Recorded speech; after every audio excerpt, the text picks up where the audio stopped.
Elle ne remarquera jamais ce qu'on a pris. Voilà la phrase qui a fait voler en éclats 40 ans de maternité en un seul souffle. Ces mots n'ont pas été criés ni murmurés avec culpabilité. Ils étaient désinvoltes négligents, comme s'ils parlaient de miettes sur une table. Cette trahison a allumé en moi un feu que je ne pensais pas posséder. Bonjour, je m'appelle Martine Dubois. Et avant de vous raconter ce qui s'est passé, j'aimerais savoir d'où m'écoutez-vous? J'imagine toujours quelqu'un dans sa cuisine, peut-être devant un petit café, hochant la tête parce qu'il ou elle a vu le même genre de trahison déguisée en amour familial. Alors où que vous soyez, j'espère que mon histoire vous rappellera que parfois la paix signifie simplement tourner les talons et partir. Laissez-moi vous ramener là où tout a commencé. Une maison tranquille qui sentait la lavande et l'encaustique au citron. Un jardin avec les roses que mon défunt mari avait plantées. Et un cœur qui croyait encore que mon fils ne me ferait jamais de mal. Après le décès de mon mari Pierre il y a 6 ans, je pensais que ma vie s'était ralentie dans une sorte de quiétude qui me semblait sûre. Je remplissais mes journées de petites routines, arroser les plantes, lire près de la fenêtre, faire trop de pâtisserie pour une personne seule. Je me disais que la solitude en valait la peine, car elle signifiait la paix. Puis, un printemps, mon fils Antoine a appelé. Maman, on a besoin d'un endroit pour quelques mois, a-t-il dit. Notre appartement est en travaux, tu nous remarqueras à peine. Et bien sûr, j'ai dit oui. J'étais heureuse, non soulagée d'avoir à nouveau de la compagnie. Quand ils ont emménagé la maison, s'est sentie vivante. Sophie, sa femme, a apporté des bougies parfumées et beaucoup trop de chaussures. Leur rire emplissait que les couloirs, et je me disais que c'était le son que devait avoir une famille. Au dîner, nous nous asseyions à ma table en chêne, la même que j'avais polie pour chaque déjeuner du dimanche, et Antoine disait « Maman, ta blanquette de veau est toujours meilleure qu'au restaurant. » Mais entre ces dîners, j'ai commencé à remarquer de petites choses. Un regard que Sophie lançait quand je mentionnais mes économies.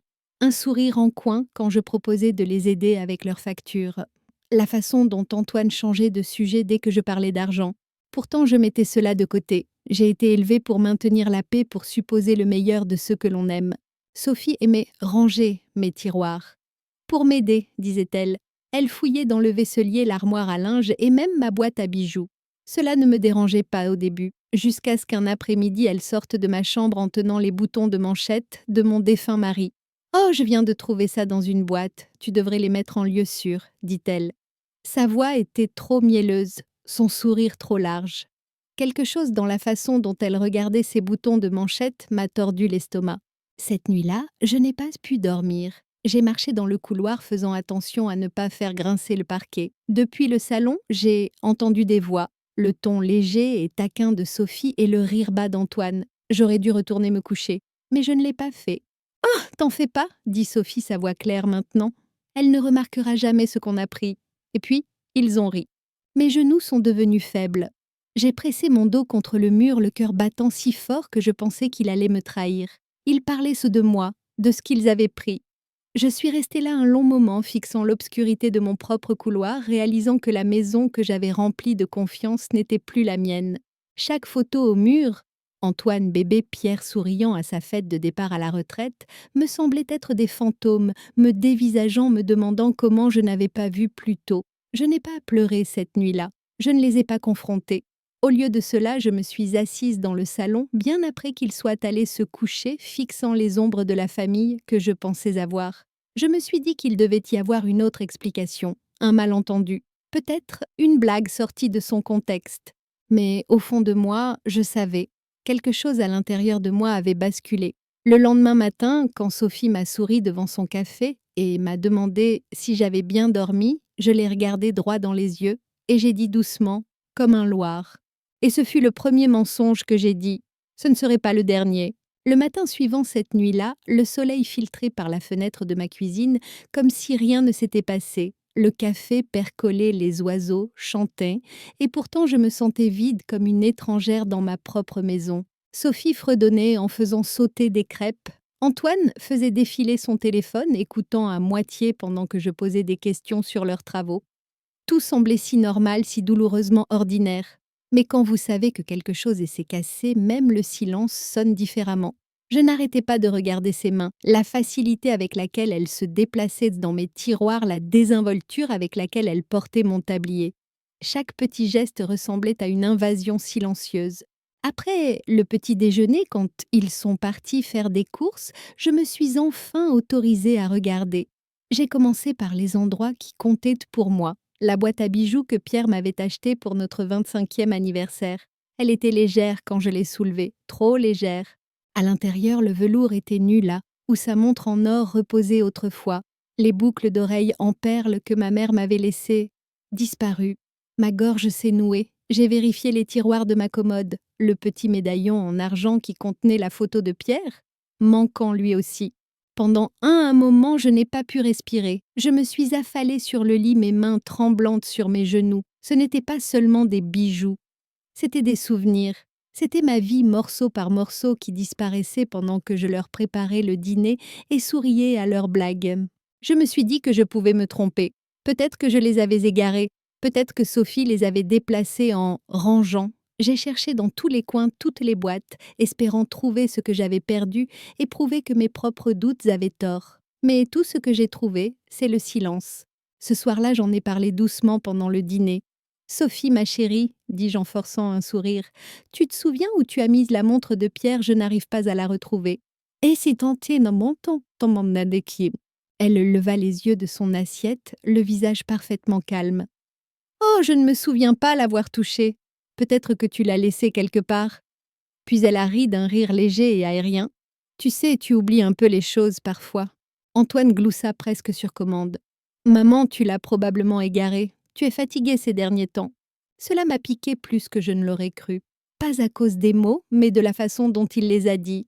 Avec tant d'assurance, comme si l'idée que je perdais la tête était plus facile à croire que l'idée qu'ils perdaient leur morale. J'ai hoché lentement la tête. Oui, peut-être que vous avez raison, ai-je murmuré, mais dans ma poitrine quelque chose brûlait. J'ai fait la vaisselle seule cette nuit-là. L'eau était chaude et je l'ai laissé m'ébouillanter les mains juste pour sentir quelque chose de réel. Derrière moi, je pouvais les entendre rire dans le salon, le son se propageant dans la maison, comme un rappel cruel que j'étais en train d'être effacée de ma propre histoire. Plus tard, alors que j'étais assise dans ma chambre, j'ai vu ma tablette clignoter sur la table de nuit, une alerte de mon système de sécurité. Il y a des mois après une alerte au cambriolage dans le quartier, un ami de Pierre avait installé des caméras autour de la maison et quelques-unes discrètes à l'intérieur, juste au cas où. Je n'en avais jamais parlé à personne. Elles n'étaient pas évidentes, cachées dans les grilles d'aération et les cadres photos. J'ai fixé cette notification clignotante pendant un long moment. Mon cœur s'emballait, mais mes mains étaient stables lorsque j'ai pris la tablette. Le flux du salon s'est ouvert en premier. Vide calme, puis j'ai fait défiler l'historique de quelques jours. À 14h43, l'écran a clignoté montrant Sophie entrant dans ma chambre avec un sac fourre-tout vide. Elle a regardé autour d'elle, a ouvert les tiroirs, soulevé des boîtes et a glissé quelque chose de brillant dans sa poche. J'ai mis la vidéo en pause. Pendant 1 minute entière, je n'ai pas pu bouger. Et puis j'ai appuyé à nouveau sur lecture. Elle a ouvert ma boîte à bijoux, a fouillé dedans avec des doigts méthodiques et a ri en regardant l'objectif de son propre téléphone. Une alerte texto s'est affichée dans le coin de l'écran de son téléphone. T'en fais pas, elle ne remarquera jamais. Encore cette phrase. Mon corps est devenu froid. Ce n'était pas un malentendu. Ce n'était pas une blague. C'était du vol. Et pire, c'était une trahison de la part des 2 personnes que j'avais le plus aimées. Je n'ai pas pleuré. Pas encore. Mais mes mains ont agrippé cette tablette jusqu'à ce que mes jointures deviennent blanches. À cet instant, j'ai su que quelque chose avait changé pour toujours. La femme qui avait toujours cru au pardon croyait désormais aux preuves. J'ai éteint la tablette, je l'ai glissée sous mon oreiller et j'ai fixé le plafond jusqu'au lever du soleil. La décision avait déjà commencé à se former dans mon esprit. Je ne les affronterai pas avec colère, je ne les supplierai pas de dire la vérité, je le prouverai, et ensuite je leur ferai ressentir ce qu'ils m'avaient fait ressentir, non pas par la rage mais par le silence. Le lendemain matin, je me déplaçais dans la maison comme un fantôme. Antoine m'a salué avec son demi-sourire habituel, m'a embrassé sur la joue et a dit « On sera dehors presque toute la journée, maman. Sophie veut voir des magasins de meubles. » Des meubles, j'ai failli rire de l'ironie. Acheter des meubles avec l'argent pris à la femme dans la maison de laquelle ils vivaient. Lorsque leur voiture a quitté l'allée, j'ai attendu 1 minute entière avant de verrouiller la porte et de marcher directement vers ma chambre. L'air semblait plus lourd ce jour-là, comme si la maison elle-même savait ce que j'étais sur le point de découvrir. J'ai rouvert la tablette et j'ai lancé l'enregistrement. Au début, ce n'était que Sophie faisant glisser les tiroirs glissant des enveloppes dans son sac à main. Puis, plus tard, le même soir, Antoine est entré dans le cadre. Il ne l'arrêtait pas. Il l'aidait à emballer. Il a soulevé une des vieilles boîtes à cigares de pierre, celle où je gardais les lettres et les documents, et l'a ouverte sans hésitation. Sophie a murmuré « Prends aussi les enveloppes, elle ne les vérifie jamais ». Il a hoché la tête et ensemble ils ont ri doucement en remplissant un autre sac fourre-tout. J'ai appuyé sur pause. Le son de mon propre cœur emplissait le silence de la pièce. Mes mains tremblaient si fort que j'ai dû poser la tablette sur la table de nuit. J'ai pensé aux années où j'avais travaillé pour construire le peu que j'avais. Les gardes de nuit, à l'école primaire, après le décès de Pierre, les sacrifices, les nuits blanches, à calculer les factures, les vacances que je n'ai jamais prises pour qu'Antoine puisse aller à l'université.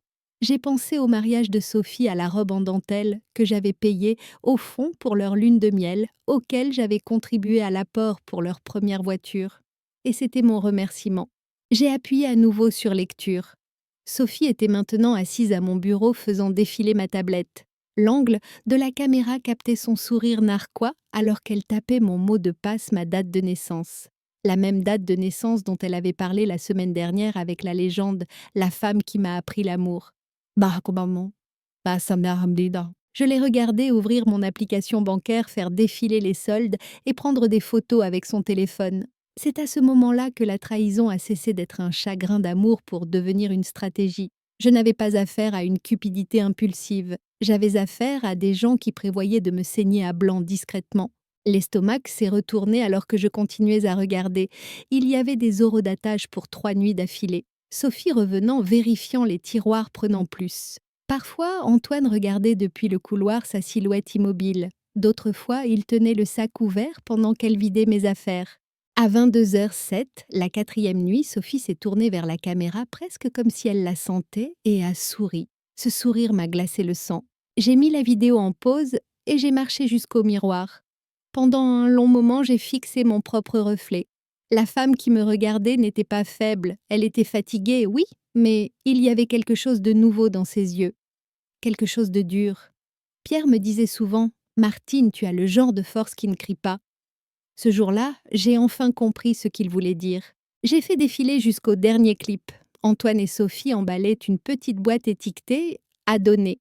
À l'intérieur, mes vieux albums de famille. J'ai zoomé. Des photos de notre mariage d'Antoine bébé dans sa première poussette de ma mère avec son chapeau du dimanche. Je n'ai pas pu bouger pendant un moment après ça. La trahison ne concernait pas seulement l'argent. Ils effaçaient l'histoire. Notre histoire. J'ai fermé la tablette et je suis restée assise en silence, les mains jointes sur mes genoux. Pour la première fois depuis des années, mon cœur était stable. La colère est bruyante. Mais la clarté est silencieuse. C'est là que j'ai su ce que je devais faire. Je ne les affronterai pas. Ils ne feraient que déformer mes paroles, me peindre comme confuse ou sénile. Non, s'ils me pensaient faible, je les laisserais continuer à le croire. Mais tranquillement, soigneusement, j'allais construire un plan qu'ils ne verraient jamais venir. Et quand le moment serait venu, je n'élèverais pas la voix. Je disparaîtrais simplement. Et je reprendrais tout ce qu'ils pensaient que je n'avais jamais remarqué. Le lendemain matin, la tristesse avait disparu. Ce qui l'avait remplacé était quelque chose de plus froid, de plus stable, comme de l'acier qui refroidit après le feu. Je me suis déplacée dans la maison délibérément disant bonjour, comme si rien n'avait changé. Sophie faisait défiler son téléphone. Antoine s'apprêtait à partir travailler. « Maman, on prendra à dîner sur le chemin du retour », dit-il. J'ai souri, hoché la tête et l'ai embrassé sur la joue. S'il a remarqué à quel point mes mains étaient immobiles, il n'a rien dit. Dès que la porte s'est fermée, je me suis versé une tasse de café et j'ai ouvert mon vieux carnet en cuir, celui où Pierre et moi notions chaque dépense. Page après page, j'ai relu des chiffres qui avaient signifié quelque chose autrefois. Les frais de scolarité, l'apport pour la maison d'Antoine, le prêt professionnel que nous l'avions aidé à obtenir. Chaque ligne me rappelait combien j'avais donné et combien peu il le voyait. Cet après-midi-là, j'ai passé 2 appels téléphoniques. Le premier était à Maître Bernard, notre vieux notaire de famille. Il avait pris sa retraite, mais il a quand même décroché après 2 sonneries. « Martine Dubois. »« Cela fait trop longtemps, dit-il chaleureusement. J'aimerais que ce soit une visite de courtoisie, ai-je répondu la voix stable. J'ai besoin de faire quelques changements sur mes comptes, discrètement. Il y eut une pause, le genre de pause que font les notaires quand ils comprennent plus que vous n'en dites. Bien sûr, passez après le déjeuner. Nous gérerons cela en toute discrétion. Ah, quand ça me bande pas de moi, c'est un chat. Le deuxième appel fut pour Jeanne, ma conseillère bancaire. Elle me connaissait depuis l'époque où Pierre et moi avions des comptes joints. Madame Dubois, dit-elle doucement, qu'est-ce qui ne va pas? J'aimerais déplacer mes économies sur un nouveau compte privé, dis-je, sous un nom qui n'apparaîtra pas sur l'accès familial, et j'aimerais que toutes les cartes liées pour Antoine et Sophie soient désactivées. Une autre pause, puis compris. Je pouvais l'entendre taper le son sec et définitif. C'est fait, dit-elle. Vous avez toujours le sourire, j'espère. J'ai ri doucement. Pas encore, mais j'y travaille. Bah, patates sont dépendent pour mon scaton. Quand Antoine et Sophie sont rentrés ce soir-là, je préparais un clafoutis. L'odeur remplissait la cuisine. Sophie est entrée, m'a embrassée sur la joue et a dit « Tu nous gâtes encore ». Je me suis tournée vers elle, les yeux calmes. C'est ce que font les mères. C'était presque facile de jouer mon rôle maintenant, la femme à la voix douce qu'il pensait le pouvoir déjouer. Au cours des jours suivants, je me suis préparée, lentement, soigneusement. Je suis allée à la banque retirer une partie de mes fonds en espèces. Pas assez pour alarmer qui que ce soit, mais assez pour un nouveau départ. Puis j'ai visité une petite ville côtière à 2 heures de route, un endroit tranquille où Pierre et moi avions rêvé de prendre notre retraite. J'y ai trouvé une modeste maisonnette avec une clôture blanche et l'odeur du sel dans l'air. La propriétaire, une gentille veuve nommée June, m'a dit « Si vous aimez le bruit de la mer, cet endroit guérit tout ». J'ai souri et je lui ai dit « C'est exactement ce dont j'ai besoin ». À la fin de la semaine, le bail était signé. Je n'en ai parlé à personne. Cette nuit-là, alors qu'Antoine et Sophie regardaient de la télévision, je me tenais dans le couloir et je les ai regardés. Vraiment regardés. Le rire d'Antoine remplissait la pièce. Sophie se penchait contre lui, prétendant appartenir à une famille qu'elle avait aidé à détruire. C'était étrange à quel point je me sentais en paix. Plus tard, quand ils sont allés se coucher, j'ai écrit 2 lettres. Une pour le notaire confirmant les transferts, et une pour eux à trouver après mon départ. Ce n'était pas une diatribe, ce n'était même pas en colère. Elle disait simplement « Je vous ai élevé avec tout ce que j'avais. Je vous ai fait confiance avec tout ce que je possédais. Vous pensiez que je ne remarquerais pas ce que vous avez pris, mais vous avez oublié ce que j'ai donné. Je pars avec ma paix intacte. J'espère qu'un jour vous trouverez la vôtre. » En massa, je l'ai placé sur le comptoir de la cuisine à côté d'une photo de famille encadrée. Antoine a 10 ans, Sophie souriant à son mariage, Pierre me tenant dans ses bras sur la terrasse. À l'aube, j'ai rempli ma voiture avec seulement ce qui comptait. Les photos qu'il n'avait pas touchées, les lettres de Pierre et ma vieille Bible écornée. Alors que le soleil se levait sur le quartier, j'ai jeté un dernier regard à la maison. La même maison qui avait contenu des rires de la trahison et finalement le silence. Puis je me suis murmuré à moi-même « Voyons voir ce que vous ferez sans mon silence. » Bon, sans, et sur ce, je suis partie. Au moment où le soleil s'est hissé au-dessus de l'horizon, j'étais déjà à des kilomètres. Ma petite voiture bleue ronronnant sur l'autoroute, côtière les fenêtres baissées, le vent du matin me caressant le visage. Pour la première fois depuis des années, je me sentais légère. Je ne savais pas exactement où je finirais, mais je savais une chose avec certitude. Je ne reviendrai pas. Pendant ce temps, dans cette maison, la scène que j'avais préparée commençait à se jouer. Ce soir-là, Antoine et Sophie sont sortis pour fêter une bonne nouvelle. J'apprendrai plus tard par Jeanne, ma banquière et alliée silencieuse, qu'ils avaient transféré 1500 € de mon compte épargne juste 2 jours avant que je ne bloque tout. Ils pensaient s'en être tirés à bon compte. Ils ne réalisaient pas que les cartes dans leur portefeuille n'étaient déjà plus que des morceaux de plastique inutiles. À 19h18, ils se sont assis dans un restaurant chic du centre-ville. Sophie a commandé une bouteille de vin qu'elle ne savait pas prononcer. Antoine se vantait de la façon dont l'argent de la famille facilitait la vie. Et quand l'addition est arrivée, leurs sourires ont disparu. Le serveur est revenu l'expression polie mais perplexe. « Monsieur, votre carte est refusée. » Antoine a froncé les sourcils. « C'est impossible, essayez encore. » Le serveur a essayé 2 fois de plus, rien. Alors Sophie a donné la sienne, celle liée à mon compte, refusée à nouveau. « Mais qu'est-ce qui se passe à la fin ?» a-t-elle murmuré, la panique montant dans sa voix. Le serveur s'est penché discrètement. Souhaitez-vous essayer un autre moyen de paiement? Les oreilles d'Antoine sont devenues chez au rouge.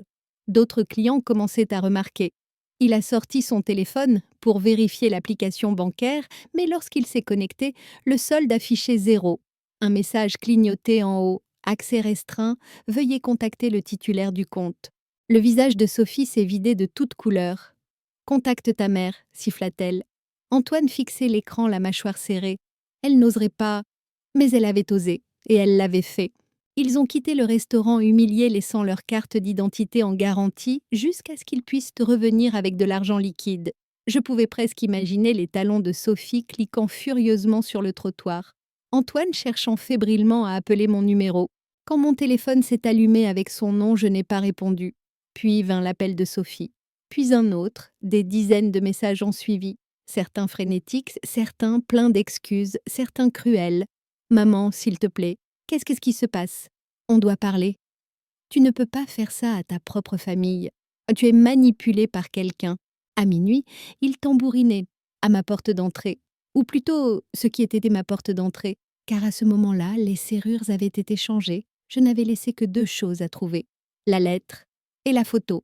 Quand Antoine est entré dans cette cuisine criant toujours mon nom, il a trouvé la note posée à côté du cadre photo. J'imagine sa main tremblante en la dépliant. Sophie debout derrière lui, lisant probablement par-dessus son épaule, son visage pâlissant à chaque mot. Vous avez pris ce qui n'était pas à vous et avez appelé cela de l'amour. Vous avez menti et avez appelé cela une famille. Maintenant, vous devrez vivre avec ce que vous avez fait de la même manière que j'ai vécu en croyant que vous ne le feriez pas. J'espère que vous trouverez un moyen de vous pardonner, car moi, je l'ai déjà fait. En partant. À côté la photo. Antoine enfante une dent de devant en moins me serrant le cou et écrit sur le verre d'une écriture soignée « Vous avez pris plus que de l'argent ». C'était tout. Jeanne m'a appelé le lendemain matin. « Vous l'avez fait », dit-elle doucement. Ils sont venus en hurlant sur les guichetiers, exigeant des explications. Je leur ai dit que tout était en cours d'examen et je les ai renvoyés vers le service juridique. Machege sourit faiblement au téléphone. Merci Jeanne, cela suffira. Quand j'ai raccroché, je me tenais sur la terrasse de ma nouvelle maisonnette, regardant les mouettes dessiner des cercles dans le ciel. Pendant des années, j'avais cru que la paix venait en gardant les gens proches. Mais ce matin-là, avec l'air de l'océan sur ma peau, j'ai appris que la paix vient parfois en fermant la porte soi-même. Et quelque part, à des kilomètres de là, mon fils réalisait enfin ce que coûte le silence. La mer est devenue pied de mon horloge. Les jours commençaient avec le murmure des vagues, se terminaient par le doux chant de la marée contre les rochers. Au cours de ces premières matinées, sur la côte, j'ai réappris à respirer. La maisonnette, c'était petite mais parfaite, une chambre, une cuisine étroite qui sentait le sel et le citron et une terrasse qui faisait face au bleu infini. J'ai acheté des meubles d'occasion dans une boutique en bas de la rue. Chaque pièce avec sa propre histoire mais aucune avec ma douleur. Pour la première fois depuis des décennies, le silence autour de moi n'était pas lourd. Il était curatif. Je m'asseyais dehors chaque soir avec une tasse de tisane, écoutant les mouettes, regardant la lumière s'étirer sur l'horizon. Parfois, je parlais à Pierre comme s'il était encore à côté de moi. « Tu rirais si tu voyais à quel point je suis en paix maintenant », disais-je. « Il ne m'a fallu que 70 ans pour me choisir. »« Maman, pas bon, non ?» J'ai trouvé du travail à la bibliothèque locale, juste à temps partiel. Trier des livres, recommander des histoires aux enfants. Ils ne connaissaient pas mon passé et je ne le leur offrais pas. J'étais juste Madame Martine, la femme tranquille qui aimait les histoires de femmes fortes, qui avait tout perdu et tout recommencé. Des semaines ont passé avant que la première lettre n'arrive. L'enveloppe n'avait pas d'adresse d'expéditeur, mais je reconnaîtrais l'écriture d'Antoine n'importe où, grande précipitée inégale. Je me suis assise sur la terrasse, le bruit des vagues couvrant le son du papier qui se déchire. « Maman, je ne sais pas où tu es partie, mais je suis désolée. Sophie est partie. Elle m'a quittée après que tout s'est effondré. J'ai perdu mon travail, l'appartement, presque tout. Je n'avais pas réalisé à quel point je t'avais blessée jusqu'à ce que tu disparaisses. S'il te plaît, dis-moi juste que tu vas bien. » J'ai suivi l'encre avec mes doigts. Pendant un long moment, je n'ai rien dit et j'ai juste écouté la mer. La culpabilité a essayé de s'insinuer comme elle le faisait toujours quand il s'agissait de mon fils. Mais cette fois, je ne l'ai pas laissé gagner. Il n'était pas le garçon que j'avais élevé. Il avait fait des choix. Et les choix ont des conséquences. Je ne l'ai pas ruiné. J'ai juste arrêté de le protéger de la vérité. J'ai placé la lettre dans ma Bible entre les psaumes et les proverbes, et j'ai murmuré « Je vais bien, Antoine. J'espère qu'un jour tu iras bien aussi. » Si donc, un mois plus tard, le téléphone a sonné à la bibliothèque. J'ai failli ne pas répondre, mais l'instinct m'a fait décrocher. Maman. C'était lui. Sa voix semblait plus petite comme usée par le regret. Antoine, ai-je dit calmement. Il y eut une pause. Le genre de pause qui porte tous les mots non dits entre deux personnes qui s'aimaient sans poser de questions. J'avais besoin d'entendre ta voix, dit-il. Je suis désolée. Je le suis vraiment. Je ne sais pas ce qui nous a pris. Nous étions stupides, avides. Sophie est partie et Sa voix s'est brisée. J'ai tout perdu, maman. Est-ce que je peux te voir, s'il te plaît? J'ai regardé l'océan, les vagues se repliant les unes sur les autres sans fin. J'ai pensé aux années que j'avais passées à lui donner tout ce qu'il voulait du temps, de l'argent, du pardon, mais j'ai aussi pensé à la paix que j'avais enfin trouvée ici, la façon dont mes épaules n'étaient plus tendues chaque fois que mon téléphone sonnait. « Antoine, dis-je doucement, tu m'as appris ce que coûte le silence. » Il n'a pas répondu, juste une respiration. « Je ne peux plus me le permettre, » ai-je ajouté. Un sanglot a traversé la ligne, puis plus rien, juste le faible grésillement de la distance. Je n'ai pas raccroché tout de suite. J'ai laissé l'appel s'éteindre de lui-même comme une vieille chanson qui arrive à sa fin. Cette nuit-là, je me tenais sur la terrasse sous un ciel si clair qu'il semblait peint. Je ne me sentais plus en colère, juste plus légère. Peut-être que le pardon, ce n'était pas d'oublier ce qu'ils avaient fait. Peut-être que c'était de m'en libérer. J'ai regardé l'horizon et j'ai murmuré « Merci Pierre de m'avoir appris à écouter ma propre paix. » Le vent a emporté le son doux et sûr, et pour la première fois, j'ai vraiment cru que j'étais libre. La mer a une façon de vous apprendre des choses que vous n'attendez pas. Elle ne combat jamais les vagues. Elle les porte, les remodèle, les laisse s'écraser puis s'estomper à nouveau dans le calme. C'est ainsi que j'ai commencé à me voir. Non pas comme quelqu'un de brisé, mais comme quelqu'un qui apprend à laisser la douleur la traverser et s'en aller. Les mois ont passé, les saisons ont changé. Je me suis habituée au rythme de ma nouvelle vie, des matins remplis de lumière douce, des après-midi à trier des livres, des soirées, à regarder les couchers de soleil saigner d'or sur l'eau. Parfois des inconnus à la bibliothèque me racontaient leurs histoires. Une fille qui ne venait plus les voir, un mari qui avait trahi une confiance, un ami qui avait disparu quand l'argent s'était tari. Et à chaque fois, j'écoutais tranquillement, puis je disais « ça fait moins mal quand on arrête d'attendre qu'ils voient ce qu'ils ont fait. » Bah attends, donne 2 secondes, parce que c'est la vérité. Le point final ne vient pas de leurs excuses. Il vient de votre décision de ne plus en avoir besoin. Un dimanche soir, j'ai enregistré un petit message pour un groupe de narration de femmes en ligne. Ce n'était pas censé devenir viral, mais ce fut le cas. Dans la vidéo, j'étais assise sur ma terrasse dans un châle bleu, l'océan derrière moi, et je disais « Ils pensaient que je ne remarquerais pas ce qu'ils avaient pris. » Mais j'ai tout remarqué. Chaque regard, chaque silence, chaque mensonge déguisé en amour. Et un jour, j'ai arrêté de me demander pourquoi ils l'avaient fait, et j'ai commencé à me demander pourquoi je les avais laissés faire. Ma voix ne tremblait pas, parce que la femme qui parlait n'était pas la même que celle qui pleurait autrefois sur des tiroirs vides et des bijoux volés. C'était quelqu'un qui avait enfin réalisé que la paix n'est pas ce que les autres vous donnent, c'est ce que vous vous donnez à vous-même lorsque vous partez. J'ai terminé cet enregistrement avec les mêmes mots que je vais vous laisser maintenant. Si vous regardez ceci et que quelqu'un vous a fait vous sentir petit, oublié ou stupide, souvenez-vous de ceci, vous n'êtes pas invisible, vous n'êtes pas faible d'avoir aimé, mais vous êtes puissant d'avoir survécu. Cette vidéo a trouvé des gens, des milliers d'entre eux. Des messages ont afflué de femmes et d'hommes de tout âge des 4 coins du monde. Certains écrivaient « Je fais mes valises ce soir ». D'autres disaient « Vous m'avez donné du courage ». Une femme a simplement écrit « Je ne savais pas que j'avais le droit de partir ». Et c'est peut-être pour cela que j'ai raconté mon histoire. Pas pour la vengeance, mais pour la liberté. Parce que partir, ce n'était pas punir mon fils. C'était sauver ce qui restait de moi. Parfois, quand la nuit est calme, je pense encore à Antoine. Je l'imagine plus âgé maintenant, assis seul, peut-être fixant le même genre de ciel que moi. J'espère qu'il a trouvé la paix. Je ne lui souhaite aucun mal, ce n'est pas à cela que ressemble la guérison. Mais j'espère qu'il se souvient du jour où il a appris que le silence d'une mère n'est pas toujours le pardon.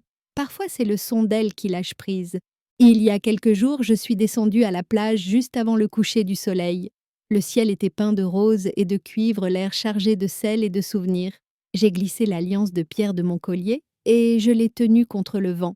Pour la première fois, cela ne m'a pas fait mal de la lâcher. Je l'ai enterrée dans le sable, juste là où la marée la toucherait, mais ne l'emporterai jamais. Puis j'ai murmuré, ce chapitre est clos. Ah, alors que les vagues se rapprochaient, j'ai réalisé quelque chose que j'aurais aimé savoir il y a longtemps. La paix ne signifie pas que la tempête n'est jamais venue, cela signifie qu'elle ne vous possède plus. Maintenant, alors que je termine cette histoire, je vous le demande à nouveau, d'où regardez-vous, où que vous soyez? J'espère que vous vous souvenez que votre silence a du pouvoir, que votre amour a de la valeur et que vos limites sont sacrées. Parce qu'ils pensaient que je ne remarquerais jamais ce qu'ils avaient pris. Mais j'ai tout remarqué. Et à la fin, ce que j'ai repris, c'était moi-même.